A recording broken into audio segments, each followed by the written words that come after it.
J'ai jeté un œil parce qu'il a beaucoup plu cette nuit et la sculpture a bu un peu l'eau et s'est un petit peu écrasée, puis on va la redresser là. Et comment ça s'est passé hier? Vous êtes venu en cachette le matin? Exactement. Et on était au niveau sécurité, on était bien équipés et du coup on est passé incognito quoi. Il n'y avait pas grand monde le dimanche matin. Mais vous avez l'autorisation de faire ça ou ça se fait comme ça de manière sauvage? C'est la question que tout le monde se pose. Hein. Sauvage. Ouais, c'est pas très légal, ouais. On a fait ça sans demander l'autorisation. On a pris notre liberté un petit peu, quoi. Bah ouais, je me suis dit que pour la journée du patrimoine, il y aurait pas mal de visibilité. Et puis, c'est parce que j'en avais les moyens techniques, et l'occasion s'est présentée par hasard un petit peu, quoi. Et on vous a contacté, la mairie vous a appelé déjà depuis hier? Ah non, pas du tout, non. J'ai pas eu de contact avec la mairie. Je sais juste ce qui s'est passé dans les articles et sur Twitter, mais c'est tout, quoi. Là on est midi, on est lundi, là la mairie est en face, vous pensez qu'ils vont venir? Bah oui, on va se saluer, on va discuter un petit peu, pacifiquement, quoi. Il n'y a pas de violence là-dedans, quoi. Qu'est-ce qui vous a inspiré? Parce que Napoléon, ça fait un petit moment que vous travaillez sur ce personnage. Ça fait plusieurs mois que vous préparez la statue. Ouais, c'est ça. Parce qu'en fait, j'aime bien travailler sur des figures historiques et puis qui sont emblématiques, qui sont fortes. Et je les retraite de façon absurde, humoristique. Et puis après, j'ai surtout un travail plastique, esthétique sur le rendu de la peau, sur les tissus. Je suis plasticien, quoi. Je suis plasticien, donc moi je travaille vraiment l'aspect des choses sculpturales, quoi. Vous l'avez essayé sur une moto d'abord? Oui, voilà, il a sa place sur une moto normalement. Et je trouvais que le vélo, ça marchait peut-être mieux. Puis c'est plus léger. Au niveau de la sécurité, c'était mieux, quoi, aussi. Puis le message, il est différent aussi avec un vélo, quoi. C'est écolo.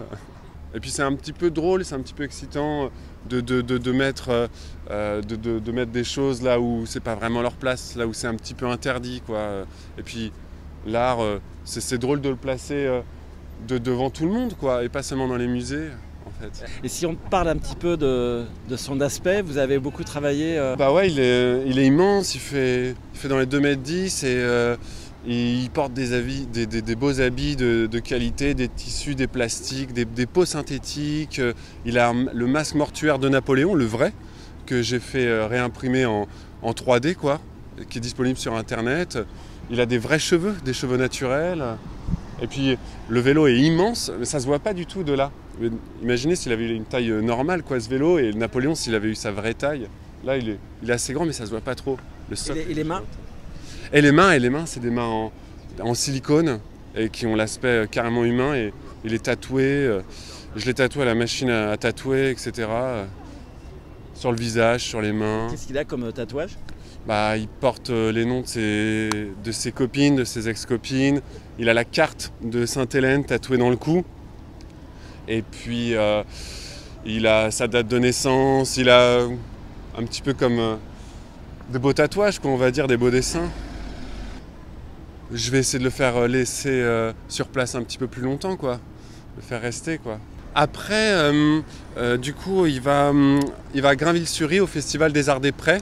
Mais il sera sur une moto et il aura un système de soufflerie à l'intérieur de lui pour lui faire gonfler son manteau, pour lui donner une impression de vitesse comme ça.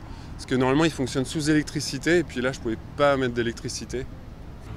Je voulais imiter un petit peu la position de Napoléon, quoi. Jucher sur sa moto pour l'accompagner, pour qu'il se sente un peu moins seul peut-être. Sur la démarche, il n'y a pas d'engagement politique de votre part ou de volonté de créer une polémique? Il y a une démarche plastique, esthétique, et après j'ai juste fourni des matériaux, des éléments. Je peux à la limite, ça pose peut-être des questions. La pièce pose des questions, moi j'en pose même pas. Et après les gens interprètent comme ils veulent. Ça c'est les gens font leur travail, quoi, derrière. Moi ça m'intéresse pas, quoi, finalement.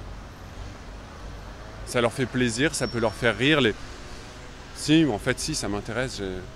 Je suis content de savoir que ça fait réagir, que ça interpelle, que ça fait un petit peu bouger, réfléchir, etc. Je pense qu'une œuvre, c'est pas vraiment un discours politique. C'est pas du tout un discours politique, une œuvre, hein. C'est un personnage très contemporain finalement. Oui, voilà. C'est un personnage historique que j'ai un petit peu modernisé. Il porte des habits qui sont à la mode, il porte des habits de travailleurs contemporains en fait, qui sont au cœur de l'actualité. Ça, je le nie pas, hein. Je suis tout à fait au courant. Et puis, il est sur un vélo. Ce serait bien s'il était bardé de téléphones, quoi. Ça fait référence à tous ces travailleurs un peu esclaves des temps modernes qui parcourent les rues avec leur vélo. Bah, évidemment, Deliveroo, tout le monde sait que c'est des gens qui parcourent nos rues aujourd'hui, mais c'est pas une pièce politique, c'est juste une pièce, une sculpture d'art, tout simplement. Qu'est-ce que vous allez faire? Là, je vais le remettre droit, parce qu'en fait, il est très très fatigué, il a passé la nuit tout seul, il s'est pris la pluie, et puis là, il a l'air un petit peu triste, il est sur le côté, je vais aller lui faire des petits câlins, le remettre tout droit, etc., avec du scotch aussi.